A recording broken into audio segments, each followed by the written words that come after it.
بسم الله الرحمن الرحيم.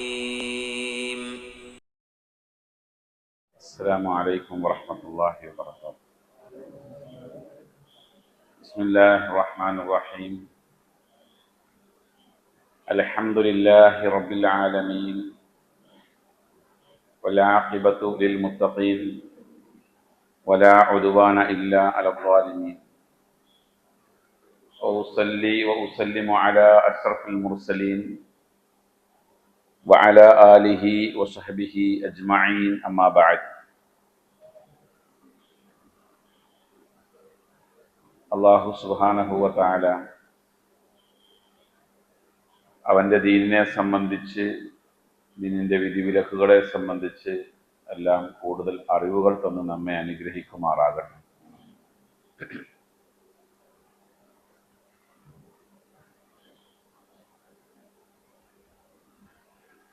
നമ്മുടെ ചർച്ചയുടെ ഇടയിൽ സംസാരിക്കേണ്ടുന്ന ചില വിഷയങ്ങൾ കയറി വരുമ്പോൾ നമ്മുടെ ക്ലാസ് ആ വഴിക്കൊക്കെ ഇടയ്ക്കൊക്കെ തിരിയാറുണ്ട്. നമ്മൾ ഈമാനിനെ സംബന്ധിച്ചുള്ള ചർച്ചയാണ് നടന്നുകൊണ്ടിരിക്കുന്നത്.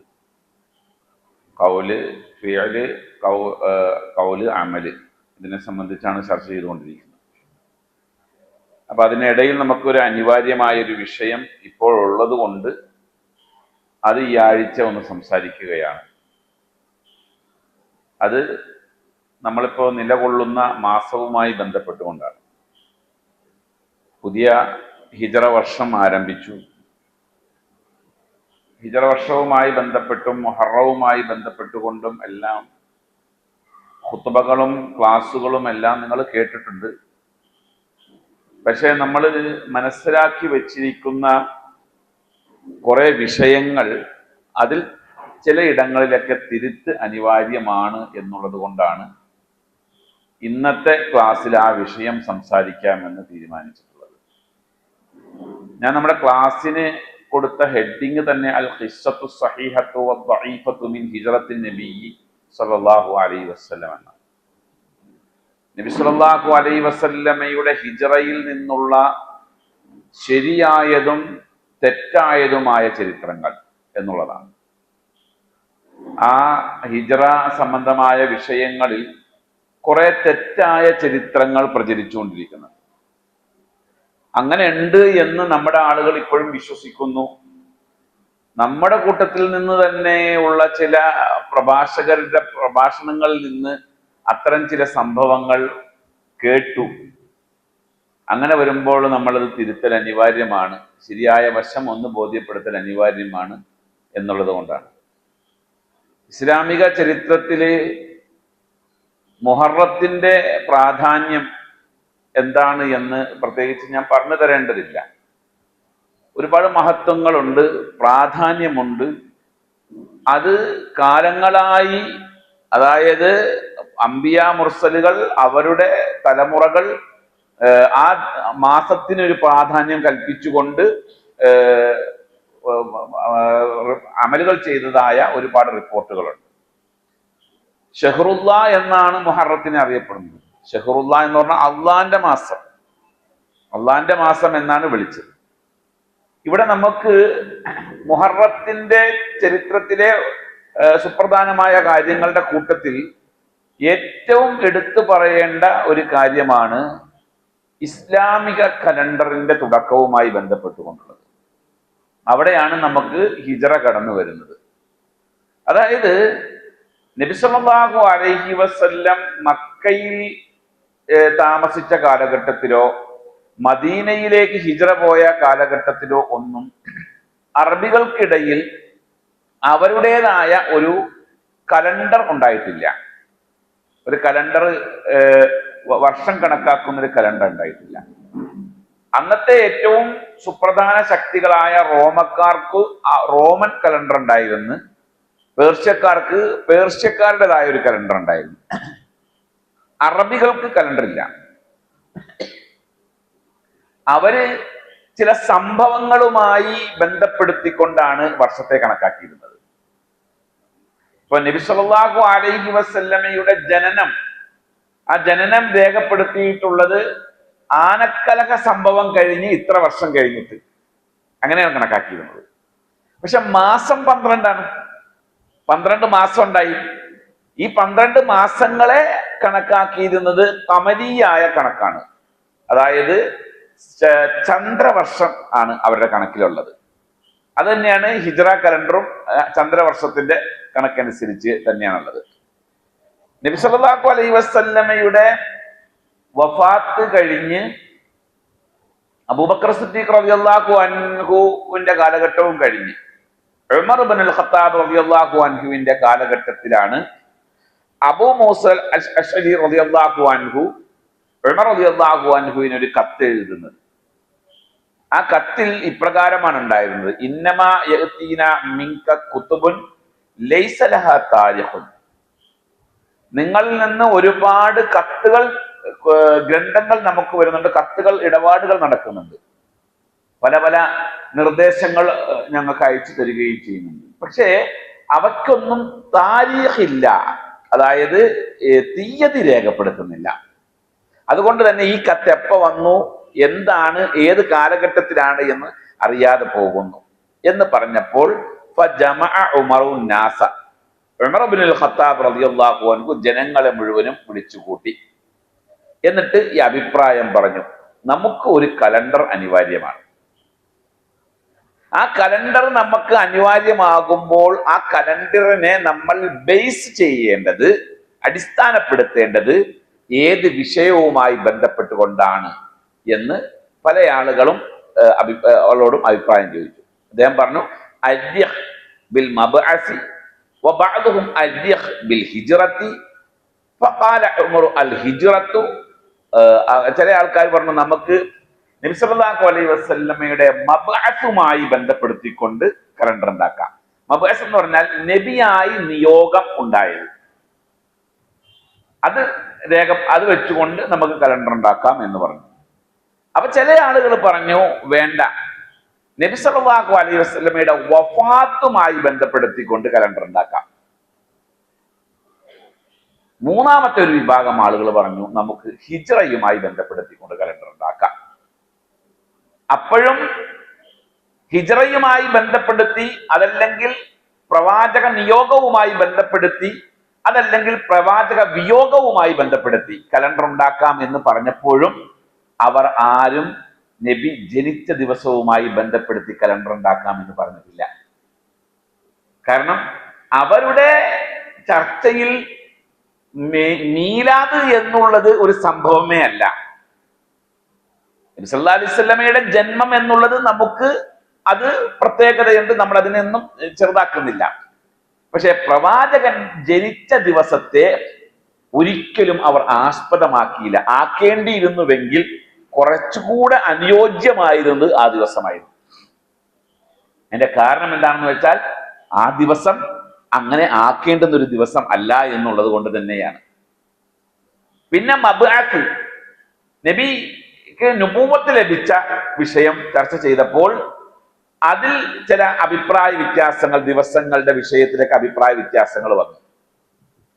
വഫാത്തിന്റെ കാര്യം എടുത്തപ്പോൾ ഒരു പുതുയുഗം പിറക്കുന്നത് അള്ളാന്റെ റസൂല് ഈ ലോകത്തോട് വിടവാങ്ങിയ ലോകത്തിന്റെ നഷ്ടത്തിന്റെ ദിവസം വെച്ചുകൊണ്ടാകാൻ പാടില്ല എന്നുള്ളതാണ് വന്നത്. ഇപ്പോ ക്രിസ്തുമസ് ആഘോഷിക്കുന്ന ആളുകൾ ഈസ അലൈഹിസ്സലാമിന്റെ ജന്മദിനം അത് വെച്ചിട്ടാണ് എന്ത് ചെയ്യണത്, തുടങ്ങുന്നത്. പക്ഷേ എന്തു തന്നെയാണെങ്കിലും അതിലൊക്കെ ഒരുപാട് ഈ ആഫ്റ്റർ ഡെത്ത് അതാണല്ലോ വരുന്നത്. അദ്ദേഹം മരണപ്പെട്ടു എന്ന് അവർ വിശ്വസിക്കുന്നു. അതിനുശേഷം ഉള്ള വർഷമായിട്ടാണ് കണക്കാക്കുന്നത്. പക്ഷേ അങ്ങനെ ഒരു കണക്ക് പാടില്ല എന്നുള്ള ചർച്ച വന്നു. അവിടെ ഇമാം ബുഖാരി സഹീഹുൽ ബുഖാരിയിൽ പറയുന്നു, മാ അദ്ദു മിൻ മബ്അത്തിൻ നബി സല്ലല്ലാഹു അലൈഹി വസല്ലം വലാ മിൻ വഫാത്തിഹി. നബി സല്ലല്ലാഹു അലൈഹി വസല്ലമയുടെ പ്രവാചകത്വ നിയോഗമോ പ്രവാചകന്റെ വഫാത്തോ അവർ ഹിജ്റ ഒരു പുതിയ വർഷം ആരംഭിക്കുന്നതിന് വേണ്ടി കണക്കാക്കിയില്ല. മാ അദ്ദു ഇല്ലാ മിൻ മുഖദ്ദിമിഹിൽ മദീന. മദീനയിലേക്ക് നബി സല്ലല്ലാഹു അലൈഹി വസല്ലം പോയ അവിടെ മുതലാണ് വർഷം കണക്കാക്കാമെന്ന് അവർ തീരുമാനിച്ചത്. അപ്പൊ അത് ഹിജ്റയാണ് സത്യത്തിൽ നമ്മളുടെ ഇസ്ലാമിക് കലണ്ടറിന്റെ ആരംഭം വന്നത് ഹിജ്റയാണ്. അവിടെ മുതലാണ് കണക്കാക്കുന്നത്. അപ്പൊ നബി സല്ലല്ലാഹു അലൈഹി വസല്ലമയുടെ ഹിജ്റയ്ക്ക് മുമ്പ്, ഹിജ്റയ്ക്ക് ശേഷം എന്നുള്ള കണക്ക് അവിടെ മുതലാണ് വരുന്നത്. അപ്പൊ അങ്ങനെ വരുമ്പോ നമ്മൾ ഹിജ്റയെ പറ്റി ഒന്ന് അറിഞ്ഞിരിക്കണം. എന്താ അള്ളാഹുവിന്റെ റസൂലിന്റെ ഹിജ്റ എന്ന് പറഞ്ഞാൽ? അതൊരു നിസ്സാര വിഷയമാണോ? ഒരു നാട് വിട്ടു പോവുക എന്ന് പറയുന്നത് പോലെയുള്ള ലാഘവമായ ഒരു വിഷയമാണോ ഹിജ്റ? നമ്മൾ ഇത് സംസാരിക്കുമ്പോൾ അറിയേണ്ടത്, നബി സല്ലല്ലാഹു അലൈഹി വസല്ലമയോടൊപ്പം ഹിജ്റ പോയ ആളുകൾ, ആ ആളുകളെ എന്താ വിളിക്കുക? മുഹാജിറുകൾ എന്നാ വിളിക്കുക, അല്ലെ? മുഹാജിറുകൾ എന്ന് വിളിക്കപ്പെടുന്ന അവരെ പറ്റി ഖുർആൻ പറഞ്ഞു. ഈ ഹിജ്റ പോയ ആളുകളെ സ്വീകരിച്ച ആളുകൾ, അവരെ അൻസാറുകൾ എന്നും വിളിച്ചു, അല്ലെ? ഈ രണ്ട് കൂട്ടം ആളുകളെ പറ്റിയും ഖുർആനിൽ പ്രയോഗം വന്നു.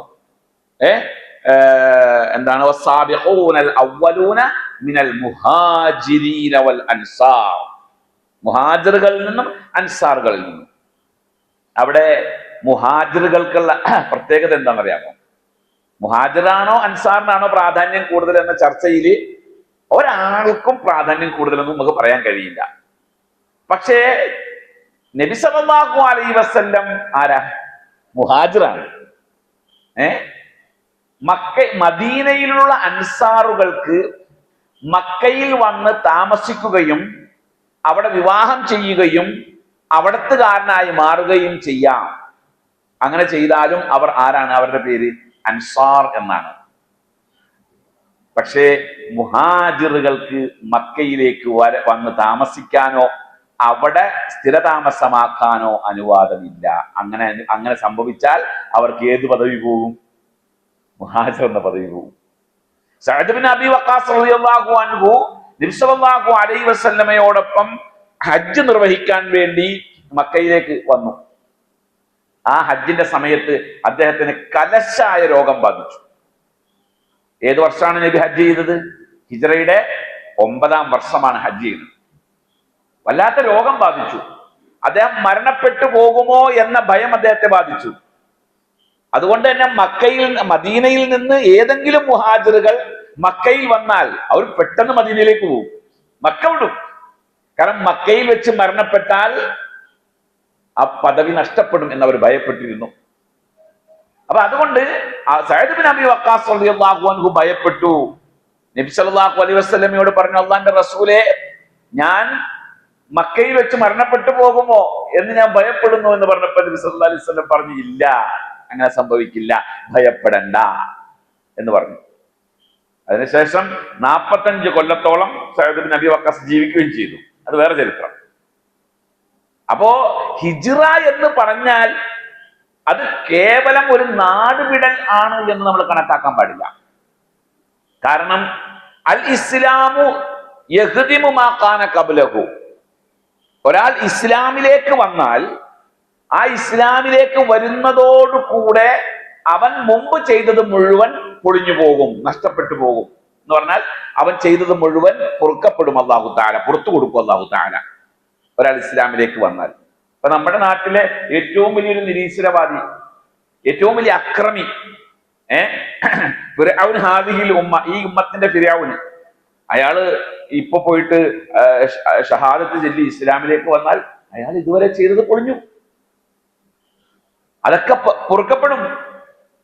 അതുകൊണ്ട് തന്നെ അല്ലേ നബി സല്ലല്ലാഹു അലൈഹി വസല്ലമയുടെ മുമ്പില് വഹ്ശി വന്നു നിന്ന രംഗം, അല്ലേ? ഞാൻ പറഞ്ഞിട്ടുണ്ടെന്ന് തോന്നുന്നു ആ ചരിത്രം.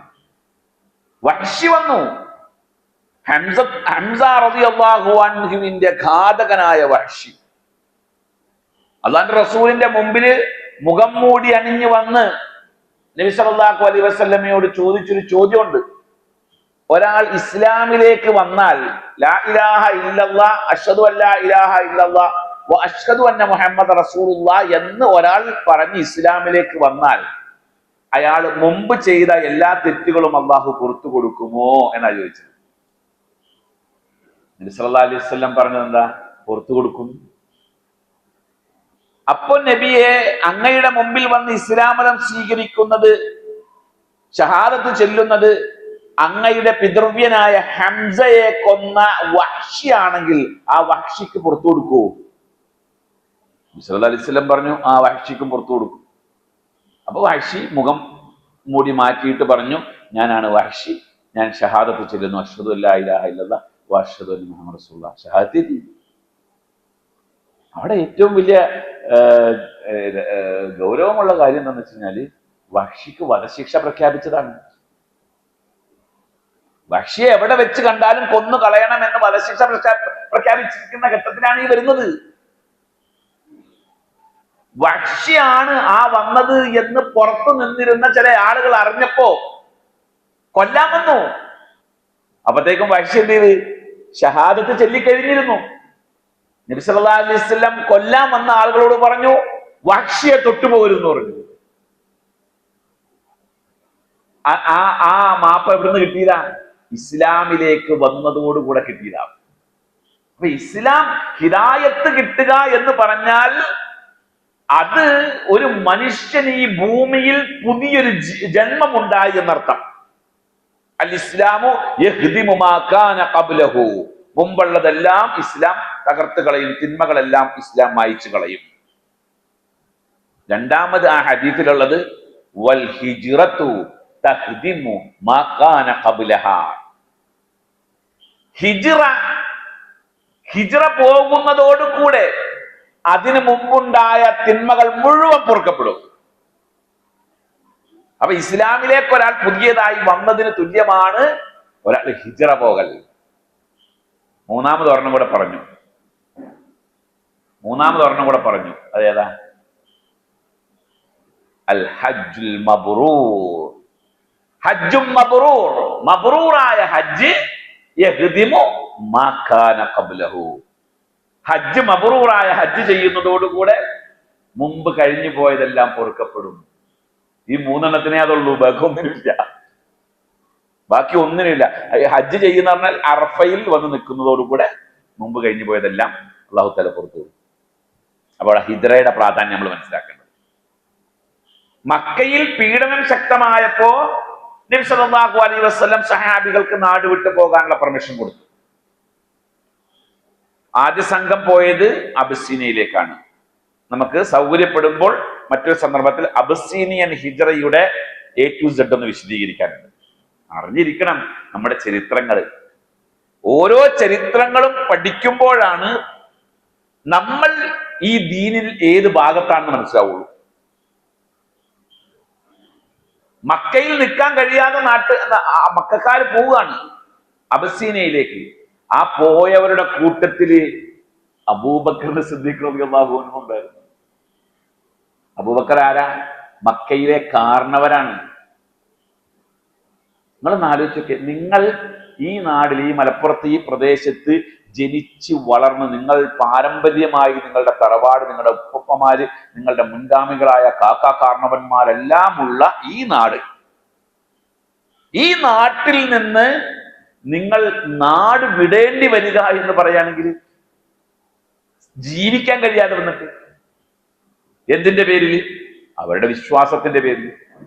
തോന്നിയാസം ചെയ്തിട്ടില്ല, ലാ ഇലാഹ ഇല്ലല്ലാഹിൽ വിശ്വസിച്ചതിന്റെ പേരിൽ. ഈമാനിന്റെ പവറാണ് നമ്മൾ അറിയേണ്ടത്. എന്നാൽ മക്കയിൽ മുമ്പ് ഉണ്ടായിരുന്നില്ലേ അള്ളാഹുവിൽ വിശ്വസിച്ചിരുന്ന, ലാ ഇലാഹ ഇല്ലല്ലാഹിൽ വിശ്വസിച്ചിരുന്ന ആൾക്കാർ? അള്ളാഹുവിനെ മാത്രം ആരാധിക്കാവൂ എന്നും ലാത്ത ഉസ്സയെ പോലെയുള്ള ബിംബങ്ങളെ ആരാധിക്കരുത്, അത് ശിർക്കാണ് എന്നും വിശ്വസിച്ചിരുന്ന ഇബ്രാഹിമി മില്ലത്തനുസരിച്ച് ഹനീഫി മതത്തിന്റെ വാഗ്ദാക്കൾ മക്കയിൽ ഉണ്ടായിരുന്നു. വറഖത്ത് ബിൻ നൗഫലിനെ പോലെയുള്ള ആളുകൾ, 3ഓളം ആളുകളുണ്ട്. നമുക്ക് ആ ചരിത്രം പിന്നീട് പറയാം. ആ മൂന്നോ നാലോ ആളുകൾ ഉണ്ടായിരുന്നു. ഈ പറയപ്പെട്ട ആളുകൾ ഹിജ്റ പോകേണ്ടി വന്നില്ലല്ലോ.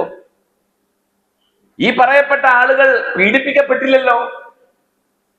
ഈ പറയപ്പെട്ട ആളുകൾക്ക് നേരെ ആയുധമായി ആരും ചെന്നും ഇല്ല. എന്തുകൊണ്ട്? അവരുടെ ഈമാൻ ഖൽബിലേ ഉണ്ടായിട്ടുള്ളൂ, ഖൗലിലും അമലിലും ഉണ്ടായിട്ടില്ല. നമ്മുടെ കഴിഞ്ഞ ക്ലാസ്സിലത്തെ വിഷയം അതായിരുന്നു. ഈമാൻ എന്ന് പറയുമ്പോൾ അത് ഖൗലിൽ പ്രകടമാകണം, അമലിൽ പ്രകടമാകണം. അങ്ങനെ പ്രകടമാകുമ്പോൾ പ്രശ്നങ്ങൾ മുമ്പിലുണ്ടാവും. ഇപ്പോഴും മുസ്ലിമീങ്ങളെ തെറ്റിദ്ധരിപ്പിക്കുന്ന ഒരു കാര്യമുണ്ട്, ശരിക്കും ശ്രദ്ധിക്കേണ്ട ഒരു കാര്യം. അത് മുസ്ലിമീങ്ങളെ തെറ്റിദ്ധരിപ്പിച്ചിരിക്കുന്ന ഒരു കാര്യമുണ്ട്. അതായത് മുസ്ലിമീങ്ങൾക്ക് ശാന്തസുന്ദരമായ സമാധാനപരമായ ഒരു ജീവിതാന്തരീക്ഷം ഇവിടെ ഉണ്ടാക്കിയെടുക്കാൻ കഴിയുമെന്നുള്ളത്. ഈമാന്റെ സ്വഭാവം വെച്ച് നോക്കിയാൽ അതുണ്ടാവില്ല. എപ്പോഴും മുസ്ലിമീങ്ങൾക്ക് പ്രശ്നങ്ങൾ ഉണ്ടായിക്കൊണ്ടേയിരിക്കും, അവരെ വേട്ടയാടിക്കൊണ്ടേയിരിക്കും, അവരെ ആക്രമിച്ചുകൊണ്ടേയിരിക്കും, അവരുടെ നേരെ ആരോപണങ്ങളും വൃത്തികേടുകളും പറഞ്ഞുകൊണ്ടേയിരിക്കും. അതിന് ഉദാഹരണങ്ങളും ഞാൻ നിങ്ങൾക്ക് പറഞ്ഞു തരേണ്ട ആവശ്യമില്ല, അതുണ്ടാവും. അതുകൊണ്ടാണ് നമ്മൾ ഈമാനിന്റെ അർത്ഥം പറയുന്ന കൂട്ടത്തിൽ പറഞ്ഞത് 3 സ്തംഭങ്ങൾ പറഞ്ഞത്. അഖീദ മനസ്സിലുണ്ടാകണം, നാവിലുണ്ടാകണം, ശരീരം കൊണ്ട് പ്രകടിപ്പിക്കണം. അബൂബക്കറിന്റെ സിദ്ദീഖ് റളിയല്ലാഹു അൻഹുവിനെ പോലെയുള്ള മക്കയിലെ കാരണവർ മക്ക വിട്ട് അബിസീനിയയിലേക്ക് പോവുകയാണ്. ഇമാം ബുഖാരി ആ സംഭവം പറയുന്നുണ്ട്. ഞാൻ അതിന്റെ ചില ഭാഗങ്ങൾ മാത്രം വായിച്ച് വിശദീകരിക്കാം, കാരണം മുഴുവൻ ആ ഹദീസ് വായിക്കാൻ പറ്റില്ല. ഏകദേശം 4 പേജോളം നീളുന്നൊരു ഹദീസാണ്. അപ്പൊ അതിന്റെ പ്രധാനമായ ഒരു പോയിന്റുകൾ മാത്രം വായിക്കാം. ഫലമ്മ ബുദ്ലിയൽ മുസ്ലിമൂന ഖറജ അബൂബക്കറിൻ മുഹാജിറൻ നഹ്വ അർദിൽ ഹബശത്തി. മുസ്ലിമീങ്ങൾ പീഡിപ്പിക്കപ്പെട്ടപ്പോൾ, പരീക്ഷണത്തിന് വിധേയമായപ്പോൾ അബൂബക്കറിന്റെ സിദ്ദീഖ് റളിയല്ലാഹു അൻഹു മുഹാജിറായിക്കൊണ്ട് ഹബശയിലേക്ക് പോയി, അബിസീനിയയിലേക്ക് പോയി. ഹത്താ ഇദാ ബലഗ ബർഖൽ ഗിമാദ്. അങ്ങനെ അദ്ദേഹം ബർഖുൽ ഗിമാദ് എന്ന് പറയുന്ന പ്രദേശത്തെത്തി. ബർഖുൽ ഗിമാദ് എന്ന് പറഞ്ഞാൽ യമൻ പ്രദേശത്തുള്ള ഒരു കടൽ ഇടുക്കാണ്. നിങ്ങൾ കേട്ടിട്ടുണ്ടോ? ബർഖുൽ ഗിമാദിനെ പറ്റി നമ്മൾ മുമ്പൊരു ക്ലാസ്സിൽ പറഞ്ഞിരുന്നു. ഏതാ? ബദർ യുദ്ധത്തിന്റെ സമയത്ത്. ബദർ യുദ്ധത്തെ പറ്റി പറയുന്ന ക്ലാസ്സിൽ എവിടെയോ ഞാൻ അത് പറഞ്ഞിട്ടുണ്ട്. ബർഖുൽ ഗിമാദിനെ, അതായത് അൻസാറുകൾ നബി സല്ലല്ലാഹു അലൈഹി വസല്ലമയോട് പറഞ്ഞു, നബിയെ അങ്ങ് ഞങ്ങളോട് പറയുകയാണ് ബർഖുൽ ഗിമാദിലേക്ക് പോയി ചാടാൻ പറഞ്ഞാൽ ഞങ്ങൾ ചാടാൻ തയ്യാറാണ്. കാരണം അത്ര ഡേഞ്ചറസ് സോണാണ് ബർഖുൽ ഗിമാദ്. യമനിന്റെ ഭാഗത്തുണ്ട്. ഏകദേശം മക്കയിൽ നിന്ന് 180ഓളം മൈൽ ദൂരത്തിൽ സ്ഥിതി കൊള്ളുന്ന ഒരു പ്രദേശം. അതാണ് ബർഖുൽ ഗിമാദ്. അങ്ങനെ അവിടെ ചെന്നപ്പോൾ ലഖിയഹു ഇബ്നു ദഗിന. ഇബ്നു ദുഗന്ന എന്നും പറയുന്നുണ്ട്, ഇബ്നു ദഗിന എന്നുണ്ട്. രണ്ടും ഒരാൾ തന്നെയാണ്. ഇബ്നു ദഗിന എന്ന് പറയുന്ന ഒരാളെ കണ്ടുമുട്ടി. കാറ ഗോത്രത്തിന്റെ നേതാവായിരുന്നു അദ്ദേഹം. അറിയപ്പെട്ട ഒരാളാണ് ഇബ്നു ദഗിന. അദ്ദേഹം അബൂബക്കർ സിദ്ദീഖ് റളിയല്ലാഹു അൻഹുവിനെ കണ്ടപ്പോൾ അദ്ദേഹത്തോട് ചോദിച്ചു, അയ്ന തുരീദു യാ അബൂബക്കർ, എങ്ങട്ടാ പോണെന്ന് ചോദിച്ചു. അദ്ദേഹം പറഞ്ഞു, അഖ്റജനി ഖൗമി ഫഉരീദു അൻ അസീഹ ഫിൽ അർദ് വഅഅബുദ റബ്ബി. എന്റെ നാട്ടിൽ നിന്ന് എന്റെ ജനത എന്നെ പുറത്താക്കിയിട്ടൊന്നുമില്ല, മറിച്ച് പീഡനമാണ്, നിൽക്കാൻ പറ്റണില്ല. അങ്ങനെ വന്നപ്പോൾ സ്വാഭാവികമായി പുറത്തു പോകേണ്ടി വരികയാണ്. പുറത്താക്കിയതിന് തുല്യാണല്ലോ. ഇവിടെ ഒരാളെ പിടിച്ച് പുറത്താക്കുക എന്ന് പറഞ്ഞാൽ പിടിച്ച് വലിച്ചു കൊണ്ടുപോയി കളയാന്നർത്ഥം. ഇവിടെ നിൽക്കുന്ന ആളെ ചീത്ത പറഞ്ഞും വൃത്തികേടുകൾ പറഞ്ഞും ആക്രമിച്ചും നിൽക്കുമ്പോൾ സ്വാഭാവികമായും അയാൾ പുറത്തു പോകും. അതും പുറത്താക്കൽ തന്നെയാണ് ശരിക്കും. എന്റെ ജനത എന്നെ പുറത്താക്കി. ഞാൻ അതുകൊണ്ട് ഒന്ന് അലയാൻ തീരുമാനിച്ചു. ഭൂമിയിലൂടെ ഒന്ന് അലയട്ടെ. എന്തിനു വേണ്ടിയാണ്? എന്റെ റബ്ബിനെ ഇബാദത്തെടുക്കാൻ. എന്റെ റബ്ബിനെ ഇബാദത്തെടുക്കാൻ പറ്റുന്നില്ല നാട്ടിൽ. അങ്ങനെ ഞാൻ നാട് വിട്ടു പോവുകയാണ് എന്ന് പറഞ്ഞു. അപ്പൊ ഇബ്നു ദഗന്ന പറഞ്ഞൊരു വർത്താനമുണ്ട്. ഫഇന്ന മിത്ലക യാ അബൂബക്കർ ലാ യഖ്റുജു വലാ യുഖ്റജ്. നിങ്ങളെപ്പോലത്തെ ഒരാള്, അബൂബക്കറെ നിങ്ങളെപ്പോലത്തെ ഒരാള് ഒരു നാട്ടിൽ നിന്ന് പുറത്തു പോകാനും പാടില്ല, ആ നാട്ടിൽ നിന്ന് പുറത്താക്കപ്പെടാനും പാടില്ല. സ്വന്തമായിട്ട് നാട് വിടാനും പാടില്ല, മറ്റൊരാൾ നിങ്ങൾ നാട് വിട്ടു പോകാനും പാടില്ല. കാരണം എന്താ? അതിനുള്ള കാരണം പറയുന്നുണ്ട്. ഇതേ കാരണം തന്നെ നബി സല്ലല്ലാഹു അലൈഹി വസല്ലമയെ പറ്റി ഖദീജ റളിയല്ലാഹു അൻഹയും പറഞ്ഞിട്ടുണ്ട്. അപ്പോ ഒരു മുഅ്മിനിന്റെ, ഒരാൾ നല്ലവനാണ് എന്നതിന്റെ ചില അടയാളമാണ്, അത് ജാഹിലിയ്യ കാലഘട്ടത്തിലുള്ള ആളുകൾ പോലും അംഗീകരിച്ച അടയാളമാണ്. പൊതുവായി എല്ലാവരും അംഗീകരിക്കുന്ന ചില അടയാളങ്ങളുണ്ട്. ഒരു മുഅ്മിൻ എന്ന നിലയിൽ ആ അടയാളങ്ങൾ നമ്മുടെ ജീവിതത്തിൽ വേണം. അദ്ദേഹം പറയുകയാണ്, ഇന്നക തക്സിബുൽ മഅദൂം, കഷ്ടപ്പെടുന്ന ആളുകൾക്ക്, ഇല്ലാത്ത ആളുകൾക്ക് നിങ്ങൾ എന്തെങ്കിലുമൊക്കെ സമ്പാദിച്ചു കൊണ്ടുപോയി കൊടുക്കുന്ന ആളാണ്. വതസിലുർ റഹിമ, കുടുംബ ബന്ധം സ്ഥിരപ്പെടുത്തി ബന്ധം സ്ഥാപിച്ചു കൊണ്ടുപോകുന്ന ആളാണ്. വതഹ്മിലുൽ കല്ല, മറ്റുള്ള ആളുകളുടെ പ്രയാസങ്ങൾ ഇറക്കി വെക്കാൻ പാടുപെടുന്ന ആളാണ്.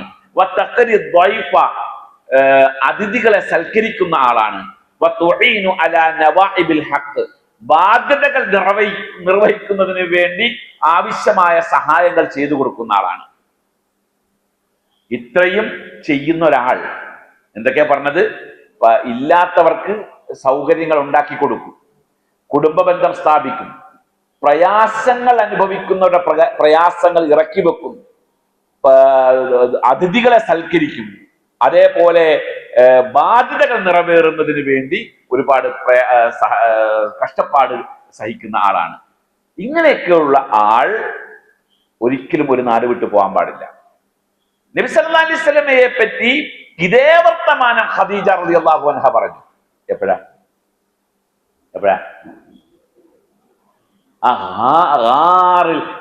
ഹിറയിൽ നിന്നിട്ട് വരുമ്പോ അല്ലേ, എന്ത് ചെയ്ത്? ഭയപ്പെട്ടിട്ട് പറഞ്ഞു, സമ്മിലൂനി എന്ന് പറഞ്ഞുകൊണ്ട്, എന്നെ പുതപ്പിക്കൂ ഖദീജ എന്ന് പറഞ്ഞുകൊണ്ട് പ്രവാചകൻ ഭയപ്പെട്ടപ്പോഴാണ് പറഞ്ഞത്, കല്ല, പേടിക്കണ്ട, നിങ്ങൾക്ക് ചില പ്രത്യേകതകളുണ്ട്. ഈ പറഞ്ഞ അതേ പ്രത്യേകതകൾ പറഞ്ഞു. അപ്പൊ അള്ളാഹു കൈവിടുകയില്ല എന്ന് വ്യക്തമായ ചില സ്വഭാവ ഗുണങ്ങളിൽപ്പെട്ട കാര്യങ്ങളാണിത്. മുഅ്മിനീങ്ങൾക്ക് അല്ലെ, ചില ആൾക്കാരൊക്കെ ഉണ്ട്, ഞാൻ ചിലവരുടെ വിഷയത്തിലേക്ക്, സത്യം പറഞ്ഞാൽ ഞാനൊക്കെ അവരെ പറ്റിയൊക്കെ ചിന്തിക്കുമ്പോൾ ഒരു പുഴുവിന് സമാനമായി ചെറുതായി പോകും നമ്മള്. എന്തെല്ലാം ത്യാഗങ്ങളാ സഹിക്കുന്നത്, സഹായിക്കാൻ, മറ്റുള്ളവരെ സഹായിക്കാൻ, മറ്റുള്ളവരുടെ പ്രശ്നങ്ങളിൽ ഇടപെടാൻ. നമ്മള് മറ്റുള്ളവരുടെ പ്രശ്നത്തിൽ ഇടപെടില്ല. എന്നെ സംബന്ധിച്ചിടത്തോളം പെട്ടെന്ന് എനിക്ക് ഒരാളുടെ പ്രശ്നത്തിൽ ഇടപെടാൻ കഴിയില്ല. അത് അവരോടുള്ള വെറുപ്പ് കൊണ്ടോ എനിക്കുള്ള അഹങ്കാരം കൊണ്ടോ അല്ല, മറിച്ച് നമ്മൾ ചിന്തിക്കുന്ന എന്താ, ഇടപെട്ടിട്ട് ഇനി നമ്മൾ കുടുങ്ങിയാലോ, പേടികൊണ്ടാണ്. കുടുംബം നല്ല വരിക. വണ്ടിയിൽ പോകുമ്പോ, ടൂ വീലറിൽ പോകുമ്പോ ആരെങ്കിലും കൈ കാണിച്ചാൽ ഞാൻ നിർത്തി എന്റെ വണ്ടിയുടെ പുറകെ കയറ്റില്ല. അയാളുള്ള വെറുപ്പ് കൊണ്ടോ അയാളെ സഹായിക്കണ്ട എന്ന് ചിന്തിച്ചിട്ടില്ല. ഇയാളെ വണ്ടിയിൽ പിടിച്ച് വെച്ചിട്ട് വണ്ടിയും വരി നമ്മൾ കൊണ്ട് നടക്കണില്ല. അപ്പൊ എന്തെങ്കിലും കാര്യം അയാളുടെ കയ്യിലുണ്ടെങ്കിൽ പിന്നെ ഞാൻ അതിന്റെ പുറകെ നടക്കേണ്ടി വരും. ഈ ഭയാണ്. അത് സത്യത്തിൽ ഒരു തവക്കുലിന് എതിരാണ്. നമ്മളെ സഹായിക്കുക, അതിന്റെ പിന്നിൽ ഒരു പ്രയാസം ഉണ്ടെങ്കിൽ അള്ളാഹു തരുന്ന പരീക്ഷണമാണെന്ന് കണക്കാക്കാൻ കഴിയണം. മനസ്സിലായില്ലേ? അപ്പോ ഇത്രയും നല്ല നല്ല കാര്യങ്ങൾ ചെയ്യുന്ന ഒരാൾ ഒരിക്കലും നാട് വിട്ടു പോകാൻ പാടില്ല. അതുകൊണ്ട്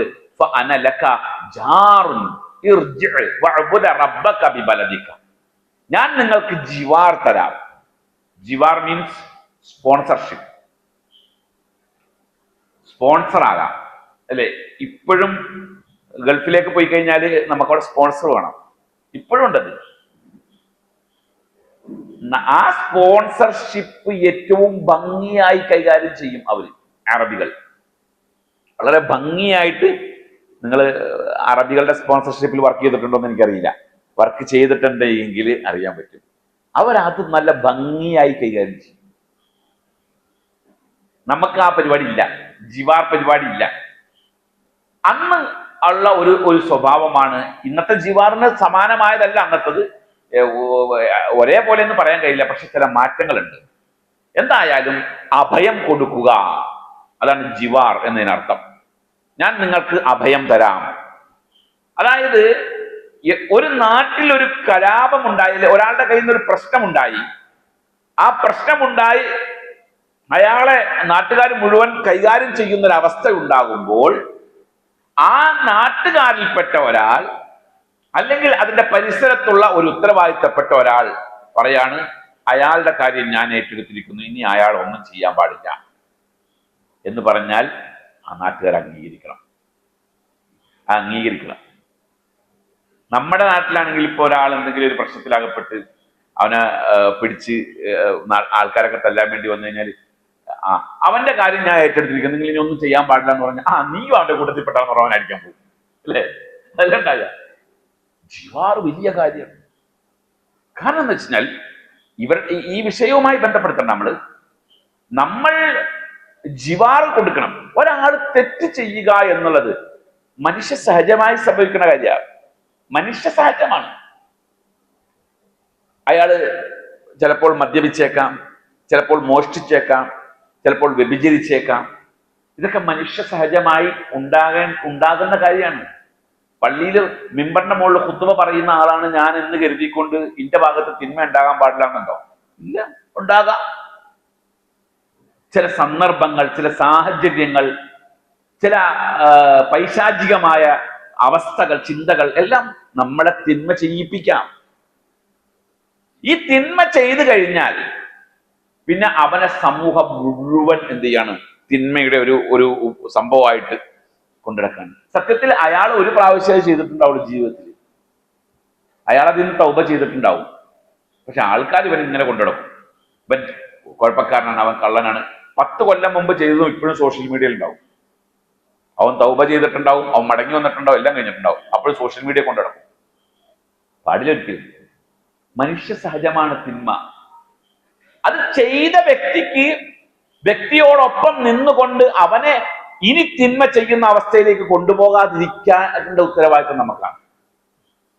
നമുക്ക് വേണ്ടപ്പെട്ട ഒരാള്, ആളുടെ പേരോ കാര്യങ്ങളൊന്നും ഞാൻ ഇവിടെ പറയണ്ട, വേണ്ടപ്പെട്ട ഒരാള് കുറച്ച് വർഷങ്ങൾക്ക് മുമ്പാണ്,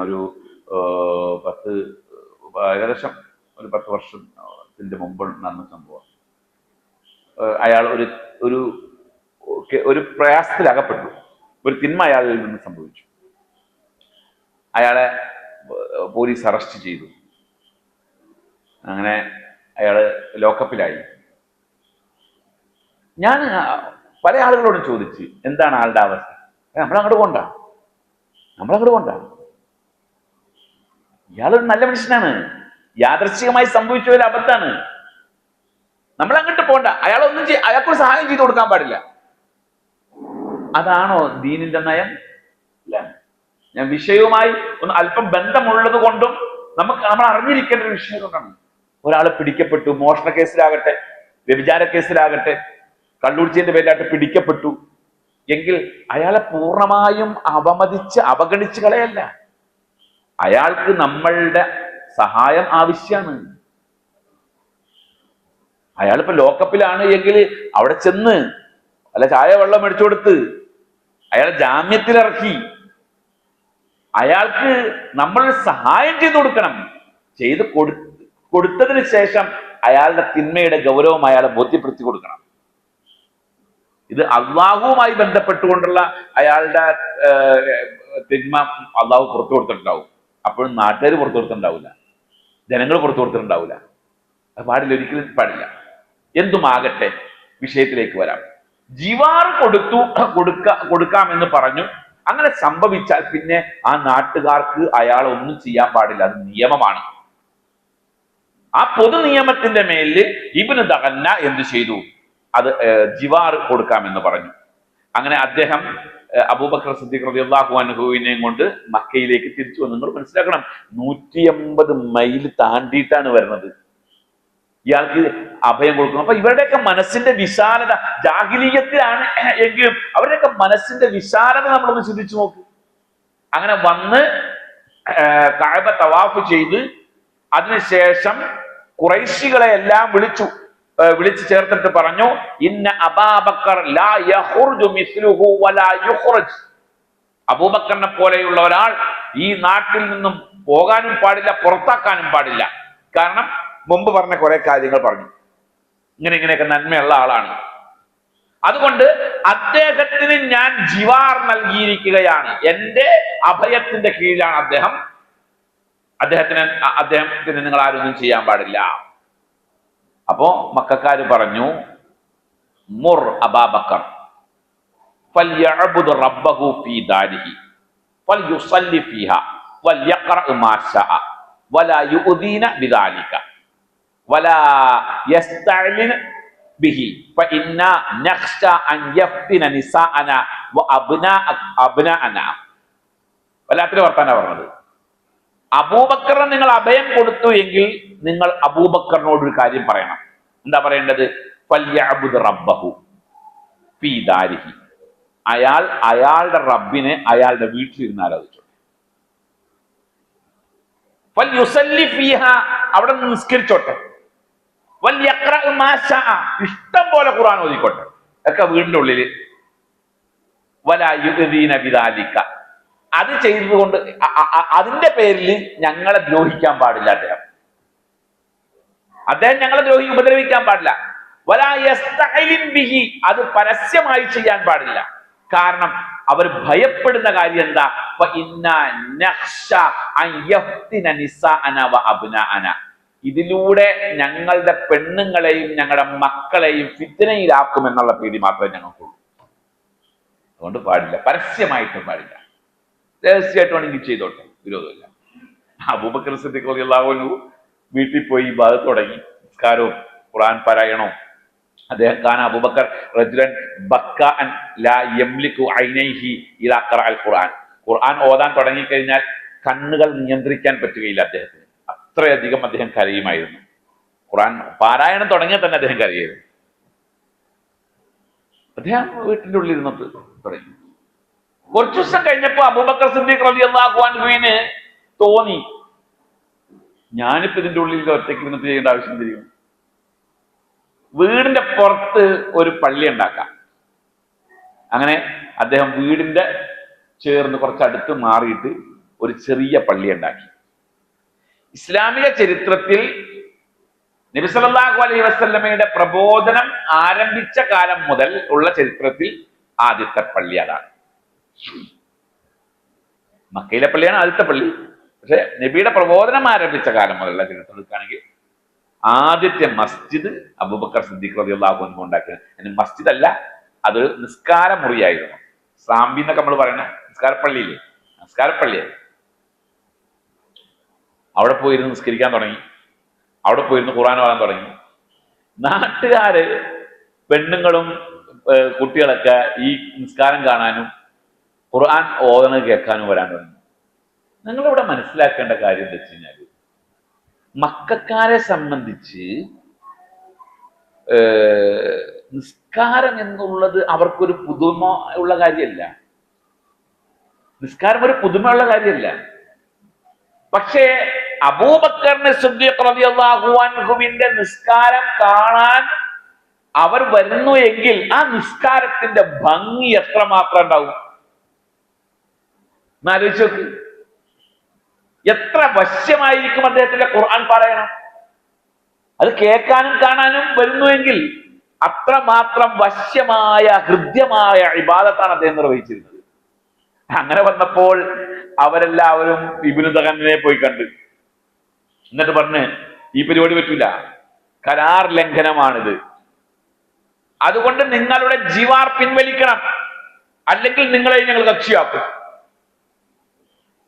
അദ്ദേഹം ഇബ്നു ദഖന സഹി കെട്ടിട്ട് പോയിട്ട് പറഞ്ഞു, ഞാൻ എന്ത് ചെയ്യണം, നിങ്ങളുടെ ജിവാർ പിൻവലിക്കണം, അഭയം പിൻവലിക്കുകയാണ്, നിവർത്തിയില്ല. അപ്പൊ അബൂബക്കർ സിദ്ദീഖ് റളിയല്ലാഹു അൻഹു പറഞ്ഞു, ഫഇന്നി അറുദ്ദു ഇലൈക ജിവാറക, നീ എനിക്ക് തന്ന അഭയം ഞാൻ നിനക്ക് തിരിച്ചു തരുന്നു. നിസ്കാരം ഞാൻ പുറത്തു വെച്ച് നിർവഹിക്കുള്ളൂ, ഇനി അകത്ത് കയറി രഹസ്യമായിട്ട് ചെയ്യൂല, പരസ്യമായിട്ട് തന്നെ ചെയ്യുള്ളൂ. അതുകൊണ്ട് നീ എനിക്ക് തന്ന അഭയം ഞാൻ ഇതാ തിരിച്ചു തരുന്നു. എനിക്ക് എന്റെ റബ്ബിന്റെ അഭയം മതി, റബ്ബിന്റെ സ്പോൺസർഷിപ്പ് മതി എനിക്ക്, ഇനി നിന്റെ സ്പോൺസർഷിപ്പ് വേണ്ട. സത്യത്തിൽ ഈ മുഅ്മിനിന്റെ ഒരുപാട് ഗുണങ്ങൾ ഇദ്ദേഹത്തിന്റെ ഈ പ്രവർത്തനങ്ങളിൽ നിന്ന് നമുക്ക് പഠിക്കാൻ. ഒരു ദീർഘമായ ചരിത്രത്തിന്റെ കുറഞ്ഞ പോർഷൻ മാത്രമേ ഞാൻ ഇവിടെ പറയുന്നുള്ളൂ. നമുക്കൊക്കെ ആവശ്യമായ ഒരു പ്രധാനമായ കാര്യമാണത്. അവർ സംരക്ഷിക്കും, ഇവര് സംരക്ഷിക്കും, അവരുടെ സംരക്ഷണം നമുക്കുണ്ട്. എന്തിന് മറ്റുള്ളവരുടെ സംരക്ഷണം? റബ്ബിന്റെ ജിവാറാണ് നമുക്ക് വേണ്ടത്. എന്തുമാകട്ടെ, ആ സംഭവം അവിടെ അരങ്ങേറി. ഇബ്നു ദഗന്ന എന്ത് ചെയ്തു? ജിവാർ, അഭയം, സംരക്ഷണം പിൻവലിച്ചു. ആ പിൻവലിച്ച സമയത്ത് അന്ന് നബി സല്ലല്ലാഹു അലൈഹി വസല്ലമയ്ക്ക് ആ രാത്രിയിൽ ഒരു സ്വപ്നമുണ്ടായി. നബി സല്ലല്ലാഹു അലൈഹി വസല്ലം തന്റെ സ്വഹാബികളെ വിളിച്ചു ചേർത്തു. എന്നിട്ട് പറഞ്ഞു, ഇന്നി ഉരീതു ദാറ ഹിജ്റത്തിക്കും ദാത നഖലിൻ ബൈന ലാബത്തൈനി. രണ്ട് പാറക്കെട്ടുകളുടെ ഇടയിൽ ധാരാളം ഈത്തപ്പന മരങ്ങളുള്ള ഒരു നാട്ടിലേക്ക് ഹിജ്റ പോകാൻ അല്ലാഹു തആല കഴിഞ്ഞ രാത്രിയിൽ എനിക്ക് സ്വപ്നം കാണിച്ചു തന്നിട്ടുണ്ട്.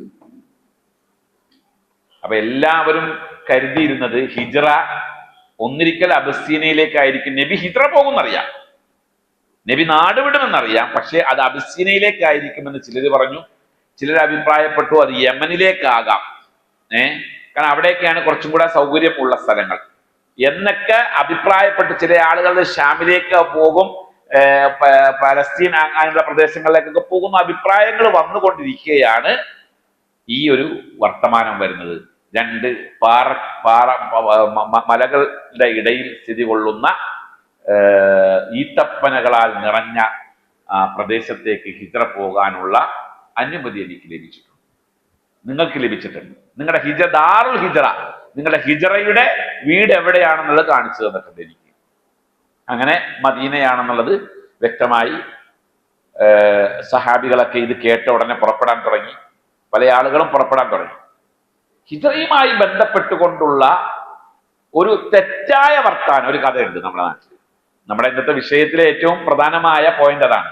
ഹിജ്റയുമായി ബന്ധപ്പെട്ടുകൊണ്ടുള്ള ശരിയായ വർത്താനവും തെറ്റായ വർത്താനം, അല്ലെ? തെറ്റായ വർത്താനം എന്ന് പറഞ്ഞാൽ ഉമർ ഇബ്നുൽ ഖത്താബ് റളിയല്ലാഹു അൻഹുവിന്റെ ഹിജ്റയാണ്. നമ്മൾ കേട്ടിടത്തോളം ഉമർ റളിയല്ലാഹു അൻഹു പരസ്യമായി ഞാൻ ഹിജ്റ പോവുകയാണ്, ആരെങ്കിലും തടയാനുണ്ടെങ്കിൽ തടഞ്ഞോ എന്ന് പറഞ്ഞുകൊണ്ട് പോയ ആളാണെന്നാണ് നമ്മൾ കേട്ടിടത്തോളം. പക്ഷെ അങ്ങനെ ഒരു സംഭവം ഉമർ ഇബ്നുൽ ഖത്താബ് റളിയല്ലാഹു അൻഹുവിനെ സംബന്ധിച്ചില്ല. അദ്ദേഹം രഹസ്യമായിട്ട് തന്നെയാണ് ഹിജ്റ പോയത്. വളരെ രഹസ്യമായി തന്നെയാണ് അദ്ദേഹം ഹിജ്റ പോയത്. മുമ്പൊക്കെ ഞാനും മനസ്സിലാക്കിയിരുന്നത് അങ്ങനെയാണ്. അദ്ദേഹം പരസ്യമായിട്ട് ഹിജ്റ, അദ്ദേഹം അങ്ങനെ പോയി എന്ന് പറയുന്ന റിപ്പോർട്ടേ ദുർബലാണ്. സംഗതി ഉമർ എന്ന് പറഞ്ഞാൽ തന്നെ ആദ്യം വർത്താനം തൊട്ടുപുറകിൽ വരുന്ന സാധനം എന്തായിരിക്കും? വാളായിരിക്കും, അല്ലെ? ഉമറിന്റെ പേര് പറഞ്ഞാൽ തൊട്ടുപുറകിൽ വാള് പറയും. അദ്ദേഹത്തെ സംബന്ധിച്ചിടത്തോളം അദ്ദേഹം പല ഘട്ടങ്ങളിലും അദ്ദേഹത്തിന്റെ ആ ദുർബലാവസ്ഥയെ അദ്ദേഹം പ്രഖ്യാപിച്ചത്. ധീരനാണ്, നല്ല യോദ്ധാവാണ്, നല്ല കഴിവുള്ള ആളൊക്കെ തന്നെയാണ്. പക്ഷേ അദ്ദേഹത്തിന്റെ ചില ദുർബല അവസ്ഥകൾ അദ്ദേഹം വിവരിച്ചിട്ടുണ്ട്. ഹുദൈബിയ സന്ധിയുടെ സമയത്ത്, ഹുദൈബിയ സന്ധി നടക്കുന്ന സമയത്ത് നബി സല്ലല്ലാഹു അലൈഹി വസല്ലം ഉമർ ഇബ്നു ഖത്താബ് റളിയല്ലാഹു അൻഹുവിനെ വിളിച്ചിട്ട് പറഞ്ഞു, ഉമറെ, മക്കയിൽ പോയിട്ട് ഇന്ന കാര്യം ചെയ്തിട്ട് വരാൻ പറഞ്ഞു. ഉടനെ ഉമർ ഇബ്നു ഖത്താബ് റളിയല്ലാഹു അൻഹു പറഞ്ഞെന്താണ്? നബിയെ, ഞാൻ അങ്ങോട്ട് ചെന്നാൽ അവരെന്നെ കൊല്ലും. എനിക്ക് സംരക്ഷണം തരാൻ പറ്റിയ കുടുംബക്കാരൊന്നും മക്കയിലില്ല, ഇപ്പോ അവർ തരുകയില്ല. അതുകൊണ്ട് മക്കയിലേക്ക് പോകാൻ, അവരുടെ ഇടയിൽ സംസാരിക്കാൻ, കുടുംബ ബന്ധങ്ങളുള്ള, സംരക്ഷണം കൊടുക്കാൻ സാധ്യതയുള്ള സൗഹൃദ കൂട്ടായ്മയുള്ള ഒരു വ്യക്തി നമ്മുടെ കൂട്ടത്തിലുണ്ട്. ഉസ്മാൻ ഇബ്നു അഫ്ഫാൻ, അദ്ദേഹത്തെ വിട്ടാൽ മതി.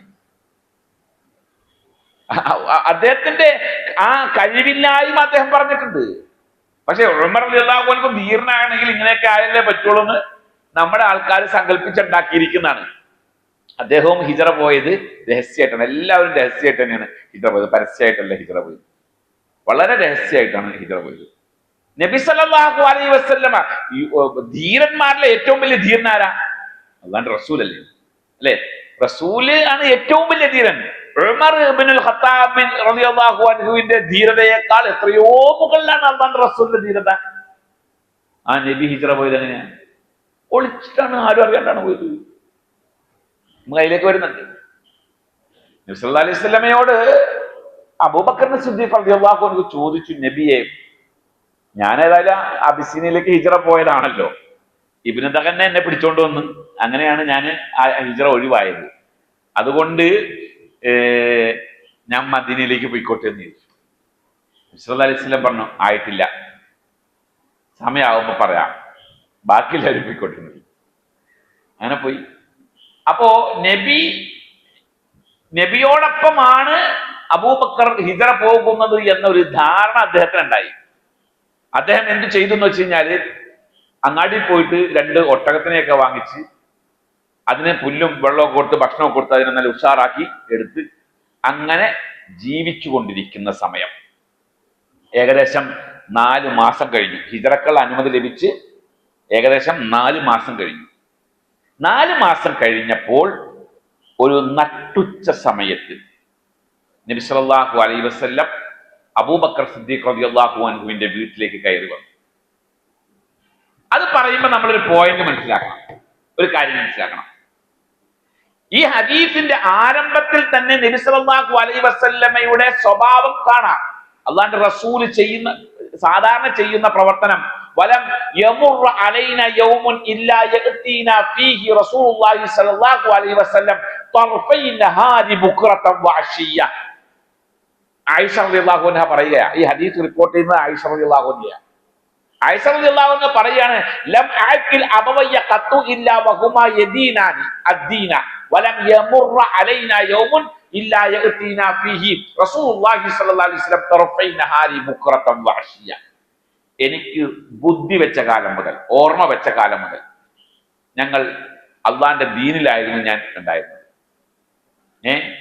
നബി സല്ലല്ലാഹു അലൈഹി വസല്ലം എല്ലാ ദിവസവും, ആ കാലം മുതൽ, എനിക്ക് ഓർമ്മ വെച്ച കാലം മുതൽ എല്ലാ ദിവസവും പ്രഭാതത്തിലും പ്രദോഷത്തിലും രാവിലെയും വൈകുന്നേരവും എന്റെ വീട്ടിൽ വരാതിരുന്നിട്ടില്ല. അപ്പൊ ആ സൗഹൃദത്തിന്റെ ആഴത്തിലുണ്ട്. എല്ലാ ദിവസവും രാവിലെയും പോവും വൈകുന്നേരം പോവും. പക്ഷെ അന്ന് നബി സല്ലല്ലാഹു അലൈഹി വസല്ലം നട്ടുച്ച സമയത്ത് വന്നു.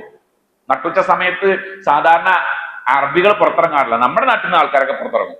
നമ്മുടെ നാട്ടിൽ പിന്നെ അങ്ങനത്തെ ഒരു വ്യവസ്ഥ ഒന്നുമില്ലല്ലോ.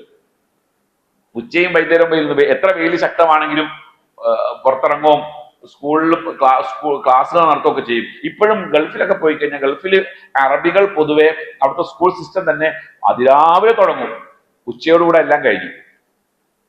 ഉച്ചയോടെ കഴിഞ്ഞു, ഉച്ചയോടെ കുട്ടികളൊക്കെ വീട്ടിലെത്തി, ഉച്ചയോടെ ഷോപ്പുകളൊക്കെ ബന്ധായി. എല്ലാവരും ഗൾഫിൽ പോയ ആൾക്കാരല്ലേ, അങ്ങനെയല്ലേ പൊതുവെ സ്വഭാവം. ഉച്ചയോടെ കഴിഞ്ഞു. ഉച്ച കഴിഞ്ഞാല് ഒന്ന് റെസ്റ്റാണ് വൈകുന്നേരം വരെ പൊതുവെ. ആ ഉച്ചയ്ക്ക് കഠിനമായ ചൂടുള്ള ഉച്ച സമയത്ത് നബി സല്ലല്ലാഹു അലൈഹി വസല്ലം അബൂബക്കർ സിദ്ദീഖ് റളിയല്ലാഹു അൻഹുവിന്റെ വീട്ടിലേക്ക് കയറി ചെന്നു. എത്തിയിട്ട് അനുവാദം ചോദിച്ചു, കയറിക്കോട്ടെ എന്ന് ചോദിച്ചു. അനുവാദം കൊടുത്തു. അനുവാദം കൊടുത്തപ്പോൾ റസൂൽ സല്ലല്ലാഹു അലൈഹി വസല്ലം അബൂബക്കർ സിദ്ദീഖ് റളിയല്ലാഹു അൻഹുവിനോട് പറയുകയാണ്, ഈ വീട്ടിലുള്ള ആളുകളെയൊക്കെ ഒന്ന് പുറത്താക്കണം, ഒന്ന് പുറത്താക്കണം. വളരെ ഗൗരവമുള്ള ഒരു വിഷയം സംസാരിക്കാനാണ്. ഇസ്ലാമിന്റെ രീതി അങ്ങനെയാണ്. ഇപ്പോഴത്തെ സിസ്റ്റം അനുസരിച്ച് ആണെങ്കിൽ എല്ലാവർക്കും വഴി പറയാലോ. നബി സല്ലല്ലാഹു അലൈഹി വസല്ലമ ഒരു മെസ്സേജ്, ഉള്ളിൽ നിന്നൊരു മെസ്സേജ് അബൂബക്കറിന് അയക്കുക, അബൂബക്കർ ആ മെസ്സേജ് വായിക്കുക, എന്നിട്ട് റിപ്പോർട്ട് തീരുമാനങ്ങൾ ഉണ്ടാക്കുക. അതൊന്നുമില്ല. നമ്മളുടെ ദീനിന്റെ പൊതുവായ സ്വഭാവം എന്ന് പറഞ്ഞാൽ ഏതെല്ലാം വിഷയങ്ങൾ തന്ത്രം ആവിഷ്കരിക്കേണ്ടിടത്ത് തന്ത്രം ആവിഷ്കരിക്കുക, ബുദ്ധി ഉപയോഗിക്കേണ്ടിടത്ത് ബുദ്ധി ഉപയോഗിക്കുക, അതേപോലെ തന്നെ നിയമം പാലിക്കേണ്ടിടത്ത് നിയമം പാലിക്കുക, ചർച്ച ചെയ്യേണ്ടിടത്ത് ചർച്ച ചെയ്യുക, ഇറങ്ങിപ്പുറപ്പെടേണ്ടടുത്ത് ഇറങ്ങിപ്പുറപ്പെടുക. എല്ലാത്തിനെയും ഒരുമിച്ച് കൂട്ടിക്കൊണ്ട് അള്ളാഹുവിന്റെ സഹായം അതിന്റെ മുകളിലേക്ക് നമ്മൾ പ്രതീക്ഷിക്കുക. അത്രേ ഉള്ളൂ. ഇതിന്റെ ഒന്നും ആവശ്യമില്ലല്ലോ. സത്യത്തിൽ ഇതിന്റെ ഒന്നും ആവശ്യമില്ല. പക്ഷെ ഇതൊക്കെ ദീനിന്റെ സ്വഭാവം എന്ന് പറഞ്ഞാൽ അതാണ്. അത്ഭുതമല്ല, അത്ഭുതം പ്രവർത്തിക്കലല്ല ദീൻ, മറിച്ച് കാര്യകാരണങ്ങൾ നമ്മുടെ ജീവിതത്തിൽ ഉണ്ടാകണം. ആ കാര്യകാരണങ്ങൾ ഉണ്ടാകുമ്പോഴാണ്, ഉണ്ടായതിനു ശേഷം അള്ളാഹുവിലേക്ക് തവക്കുലാക്കുക എന്നുള്ളത്. ഇവിടെ അത്ഭുതം പ്രവർത്തിക്കുന്നതിന് വലിയ മാർക്കറ്റാണ്, ഭയങ്കര മാർക്കറ്റാണ്. ഇപ്പോ മുജാഹിദ് പ്രസ്ഥാനത്തിൽ അത്ഭുതം പ്രവർത്തിക്കുന്ന പരിപാടികളൊന്നും ഇല്ല എന്ന് പറഞ്ഞപ്പോ ഒരു കൂട്ടം ആളുകൾ അത്ഭുതം പ്രവർത്തിക്കുന്ന പരിപാടിയായിട്ട് പോയി. എന്നിട്ടാണല്ലോ ഒരു ഗ്രൂപ്പ് ഉണ്ടാക്കുക തന്നെ ചെയ്തത്, അത്ഭുതം പ്രവർത്തിക്കുന്ന ഗ്രൂപ്പ്. രോഗം മാറ്റാൻ ഒരു ടീം വരും, മനുഷ്യരല്ലാത്ത ആൾക്കാർ വരും, അവർ രോഗം മാറ്റിത്തരും. അവർ ഉപദ്രവിക്കും, അത്ഭുതകരമായ ഒരു ലോകത്തേക്ക് കൊണ്ടുപോവുക. അത് തെറ്റാണ്. നട്ടുച്ച സമയത്ത് കയറി ചെന്നിട്ട് നബി സല്ലല്ലാഹു അലൈഹി വസല്ലം പറഞ്ഞ വർത്തമാനം ഇതാണ്: അബൂബക്കരെ വീടിനകത്തുള്ള ആളുകളെയൊക്കെ പിടിച്ച് പുറത്താക്കുക, അവരെല്ലാവരും മാറി നിൽക്കട്ടെ. നബി സല്ലല്ലാഹു അലൈഹി വസല്ലമയോട് അബൂബക്കർ സിദ്ദീഖ് റളിയല്ലാഹു അൻഹു പറയുകയാണ്: അല്ലാഹുവിന്റെ റസൂലെ, ഈ വീട്ടില് നിങ്ങളുടെ കുടുംബക്കാരിൽ ഇന്നമാഹും അഹ്ലുക ബി അബി അൻത യാ റസൂലല്ലാഹ്, എന്റെ പിതാവ്, എന്റെ മാതാവ് അങ്ങയെ സമർപ്പിച്ചുകൊണ്ട് ഞാൻ പറയട്ടെ, ഈ വീട്ടിലുള്ളതെല്ലാം അങ്ങയുടെ കുടുംബക്കാർ മാത്രമാണ്, വേറെ ആരും ഇവിടെ ഇല്ല. അപ്പൊ നബി സല്ലല്ലാഹു അലൈഹി വസല്ലമയ്ക്ക് സമാധാനായി. ഇനി വിഷയം അവതരിപ്പിക്കാം. ആ സമയത്ത് കയറി വന്നതാണല്ലോ, ആ വിഷയം അവതരിപ്പിക്കാം. അതാണ് റസൂൽ പറഞ്ഞു: ഖദ് ഉദിന ലി ബിൽ ഖുറൂജ്, ഖദ് ഉദിന ലി ഫിൽ ഖുറൂജ്, നമുക്ക് പുറപ്പെടാനുള്ള അനുവാദം ലഭിച്ചിരിക്കുന്നു, നമുക്ക് പോകാം. സല്ലല്ലാഹു അലൈഹി വസല്ലമയോട് അബൂബക്കർ സിദ്ദീഖ് റളിയല്ലാഹു അൻഹു ചോദിച്ചു: അസ്സഹാബത്തു, ഞാനും ഒപ്പമുണ്ടോ? നബി സല്ലല്ലാഹു അലൈഹി വസല്ലം പറഞ്ഞു: ഞാൻ ഉണ്ട് എന്ന് പറഞ്ഞു. ഉണ്ടെന്ന് പറഞ്ഞപ്പോ ഈ ഹദീസ് റിപ്പോർട്ട് ചെയ്യുന്ന ആളാരാണ് ഞാൻ പറഞ്ഞത്? ആയിഷ റളിയല്ലാഹു അൻഹ പറയാണ്: സന്തോഷം കൊണ്ട് ഒരു മനുഷ്യൻ കരയുമെന്ന് ഞാൻ അതുവരെ വിശ്വസിച്ചിട്ടില്ല. എന്റെ ഉപ്പ കരയുന്നത് കണ്ടപ്പോഴാണ് എനിക്കത് മനസ്സിലായത്. സന്തോഷം കൊണ്ട് അങ്ങോട്ട് കരഞ്ഞു. നബി സല്ലല്ലാഹു അലൈഹി വസല്ലമയോട് പറഞ്ഞു: അല്ലാഹുവിന്റെ റസൂലെ, ഇഹ്ദാ റാഹിലത്തൈ ഹാത്തൈനി, ഈ ഖുദ് ഇഹ്ദാ റാഹിലത്തൈ ഹാത്തൈനി, നമ്മുടെ ഈ രണ്ട് വാഹനങ്ങളിൽ നിന്നും ഒരു വാഹനം അങ്ങ് എടുക്കണം, എന്നൊക്കെയുള്ളതാണ് എന്ന് പറഞ്ഞപ്പോ നിങ്ങൾ മനസ്സിലാക്കേണ്ടത് ആ നിർണായക ഘട്ടാണ്. അത്രയധികം പ്രയാസം നിറഞ്ഞ, രഹസ്യമായി പുറത്തു പോകേണ്ടുന്ന ഒരു യാത്രയാണത്. ആ യാത്രയിൽ പോകാനുള്ള വാഹനമടക്കം അവിടെ റെഡിയാക്കി വെച്ചിട്ടാണ് അബൂബക്കർ പറഞ്ഞത് ഒരെണ്ണം നിൽക്കുള്ളതാണെന്ന് പറഞ്ഞത്. ആ സമയത്ത് നബി സല്ലല്ലാഹു അലൈഹി വസല്ലം കൊടുത്ത മറുപടി എന്താണെന്നറിയാമോ? പൈസ തരാം, അതിന് പകരം മാത്രം മതി എനിക്ക് ആ വാഹനം, വെറുതെ വേണ്ടാന്ന്. അബൂബക്കർ സിദ്ദീഖ് റളിയല്ലാഹു അൻഹുവിനോട്, കാരണം ഹിജറ പോവുക എന്നുള്ളതൊരു ഇബാദത്താണല്ലോ. ആ ഇബാദത്തിന് പൂർണ്ണമായ കൂലി വേണം. അതുകൊണ്ട് പൈസ കൊടുത്തിട്ട് ആ ഒട്ടകത്തിന് തരാം മേടിച്ച്. അങ്ങനെയാണ് അവരുടെ യാത്ര പോകുന്നത്. ആ നട്ടുച്ച സമയത്താണ് അബൂബക്കർ സിദ്ദീഖ് റളിയല്ലാഹു അൻഹുവിന്റെ വീടിന്റെ പിന്നാമ്പുറത്ത് കൂടെ ഇവർ രണ്ടുപേരും, കൂട്ടത്തിൽ അബൂബക്കർ സിദ്ദീഖ് റളിയല്ലാഹു അൻഹുവിന്റെ ഒരു ഖാദിമായ ഒരു വ്യക്തിയുണ്ട്, അബ്ദുല്ലാഹ് ഇബ്നു ഉറൈഖത്ത് എന്ന് പറയുന്ന ആ വ്യക്തിയോട് കൂടെ കൂട്ടത്തിൽ പോകുന്നു, വഴികാട്ടിയായിട്ട് പോകുന്നു. അപ്പൊ ഹിജ്റ പോയത് നബി സല്ലല്ലാഹു അലൈഹി വസല്ലം എപ്പോഴാ? മക്കയിൽ നിന്ന്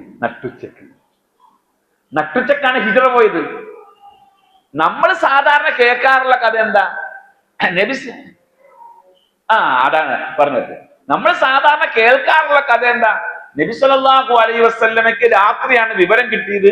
ഞാനും മുമ്പൊക്കെ കുറെ പറഞ്ഞിട്ടുണ്ട്, ജാഹിലിയ കാലഘട്ടത്തിൽ കുറെ ഞാനും പ്രസംഗിച്ചിട്ടുണ്ട്.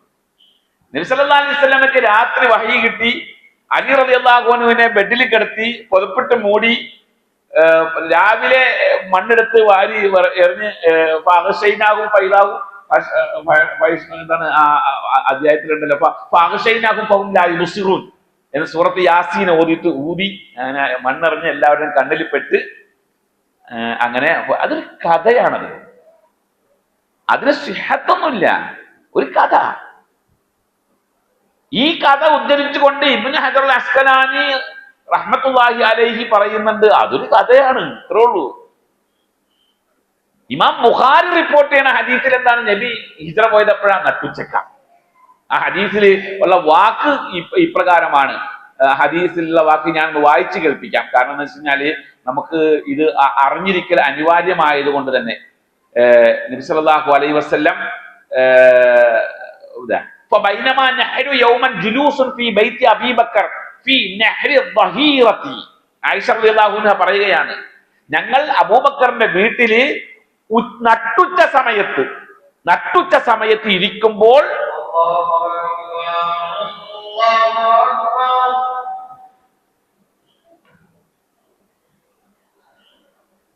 അപ്പോ ആ ഉച്ച സമയത്താണ് അവർ പോകുന്നത്.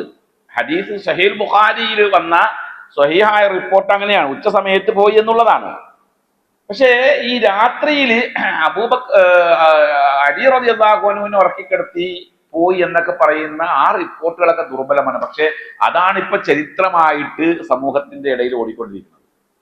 അപ്പൊ തന്നെ നമ്മള് മുജാഹിദുകൾ എന്ന് പറയപ്പെടുന്ന ആളുകളുടെ ഇടയിലും ഇതൊരു കഥ, ഈ ഒരു ചരിത്രമുണ്ട്.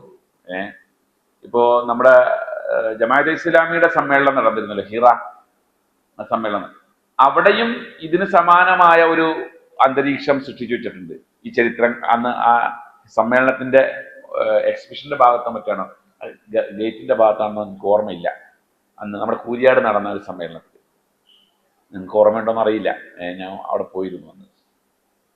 അവിടെയും ഇങ്ങനെ ഇതൊക്കെ ഇപ്പൊ മുജാഹിദുകളാണെങ്കിലും എക്സിബിഷനൊക്കെ നോക്കുമ്പോൾ ഹിറയുമായി ബന്ധപ്പെട്ടുകൊണ്ട് ഈ ഒരു സംഭവങ്ങൾ ഒക്കെ കാണിക്കും. ഇല്ലാത്ത കുറെ കഥകൾ അവിടെ കാണിക്കും. അതിൽപ്പെട്ട ഒന്നാണിത്.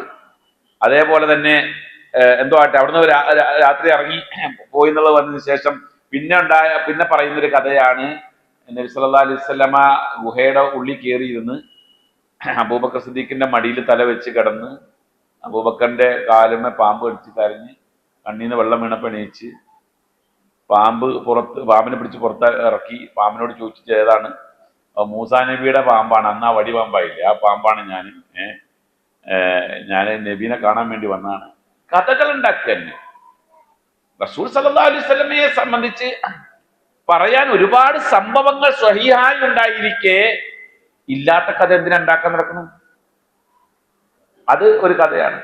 അതുപോലെ ഇതിന്റെ മുമ്പിൽ നമ്മുടെ ഗുഹയുടെ മുമ്പിൽ പ്രാവ് മുട്ടയിട്ടിരുന്നു. അതാണ് ഞാൻ പറഞ്ഞ ഹിറയിലെ നമ്മുടെ ആ സമ്മേളന നഗരിയിൽ. ഞാൻ അത് വിമർശിക്കുന്നതല്ല കേട്ടോ, എല്ലാവർക്കും സംഭവിക്കുന്ന ആ ധാരണയാണത്.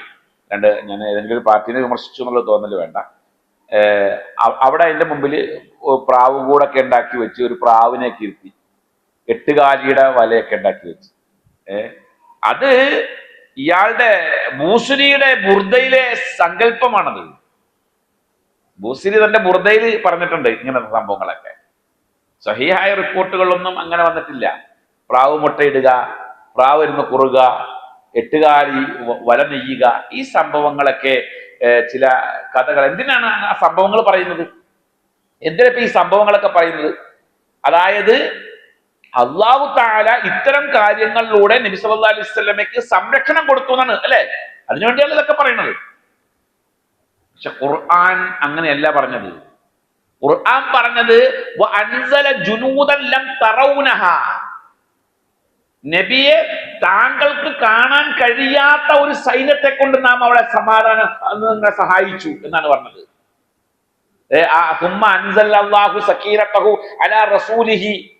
അല്ലാഹു തആല അവന്റെ റസൂലിന് സമാധാനം ഇറക്കി കൊടുത്തു. എങ്ങനെ?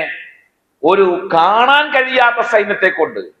കാണാൻ കഴിയാത്ത സൈന്യം എന്ന് പറയുമ്പോൾ പിന്നെ അവിടെ ഇതൊന്നും കാണാൻ പാടില്ലല്ലോ, ഇതൊക്കെ കാണാൻ കഴിയുന്ന സൈന്യല്ലേ? ഏതാ? അല്ലല്ല, ഇത് ഈ ഹിജ്റയുമായി ബന്ധപ്പെട്ടുകൊണ്ടുള്ള വിശദീകരണത്തിലാണ് ആ ആയത്തിന്റെ ഈ അത് നിങ്ങൾ പറഞ്ഞത് ബദറുമായി ബന്ധപ്പെട്ടുകൊണ്ടുള്ള ചരിത്രം, അത് മറ്റൊരു കാര്യമാണ്.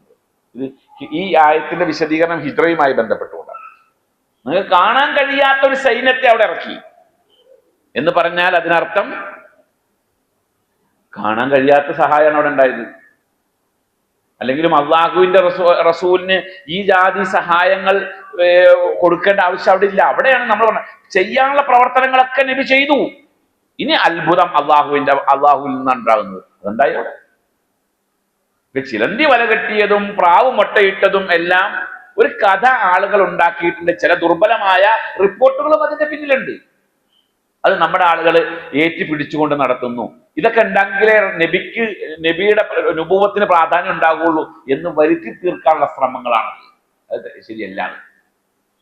ഇനി അങ്ങനെ ഒരു ഹിജ്റ പോയി. ഇതാണ് ഹിജ്റയുടെ ആരംഭവും സംഭവങ്ങളൊക്കെ ഇങ്ങനെയാണ്. ഹിജ്റയുമായി ബന്ധപ്പെട്ടുകൊണ്ട് പിന്നെ ഉള്ളത് മദീനയിലേക്ക് എത്തിയപ്പോഴാണ്. അതിനിടയിൽ ഒരുപാട് സംഭവങ്ങളുണ്ട്. അത് നമുക്ക് ഏതെങ്കിലും ഒരു ക്ലാസ്സിൽ വിശദീകരിക്കാം. അബിസീനിയ ഹിജ്റ പറയാനുണ്ട്. അതുപോലെ ഈ ഹിജ്റയുടെ ഇടയിലുണ്ടായ ഒരുപാട് സംഭവങ്ങൾ, ആ യാത്രയിലുടനീളമുണ്ടായ അത്ഭുതകരമായ സംഭവങ്ങളൊക്കെ സ്വഹീഹുൽ ബുഖാരിയിൽ വന്നതാണ്. മദീനയിലേക്ക് ചെന്നപ്പോൾ മദീനക്കാർ നബി വരുന്ന വിവരം അറിഞ്ഞപ്പോൾ മദീനയുടെ കവാടത്തിങ്കൽ പോയിട്ട് കാത്തുക്കുമായിരുന്നു. വെയിൽ ശക്തമായി കഴിയുമ്പോൾ അവർ തിരിച്ചു പോകും. ഇതാണ് അവരുടെ പതിവ്. അന്നും ഇതുപോലെ പോയി കാത്തു നിന്ന് അവര് നബീനെ കാണാതെ വന്നപ്പോൾ തിരിച്ചു പോവുകയാണ്. ആ കൂട്ടത്തിൽ റസൂലുള്ളാഹിനെ നേരിട്ട് കണ്ടവരുണ്ട്, കാണാത്തവരുണ്ട്. തിരിച്ചു പോയി കുറച്ചങ്ങൾ നിൽക്കുമ്പോഴാണ് ഒരു ജൂത ചക്കൻ, ഒരു റജുലും യഹൂദി എന്നാണ്, അത് കുട്ടിയാണെന്നുണ്ട് വലിയ ആളാണെന്നുണ്ട്, എന്തായിട്ട് ഈത്തപ്പന മരത്തിന്റെ മുകളിലായിരുന്നു വെള്ള വസ്ത്രം ധരിച്ച രണ്ടാളുകളുടെ വരവ് കാണുന്നു. ഒരു വെള്ള നിറ ദൂരെ നിന്ന് കാണുന്നു. അത് നബി സല്ലല്ലാഹു അലൈഹി വസല്ലം മദീനയിൽ വരുമ്പോൾ അബൂബക്കർ സിദ്ദീഖ് റളിയല്ലാഹു അൻഹുവും നബി സല്ലല്ലാഹു അലൈഹി വസല്ലമയും വെള്ള വസ്ത്രമാണ് ധരിച്ചിരുന്നത്. ആ വെള്ള വസ്ത്രം എവിടെ നിന്ന് കിട്ടിയെന്ന് വെച്ച് കഴിഞ്ഞാല് അസ്സുബൈർ ഇബ്നുൽ അവ്വാം റളിയല്ലാഹു അൻഹു ഷാമിൽ നിന്ന് കച്ചവടം കഴിഞ്ഞ് മടങ്ങി വരുന്നുണ്ടായിരുന്നു.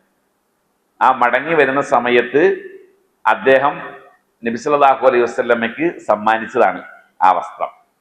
സുബൈർ ഇബ്നുൽ അവ്വാം റളിയല്ലാഹു അൻഹു ഒരു അറിയപ്പെട്ട സഹാബിയാണ്. അദ്ദേഹത്തിന്റെ ചരിത്രം വേറെ എപ്പോഴോ പറഞ്ഞിട്ടുണ്ടെന്നാണ് തോന്നുന്നത്.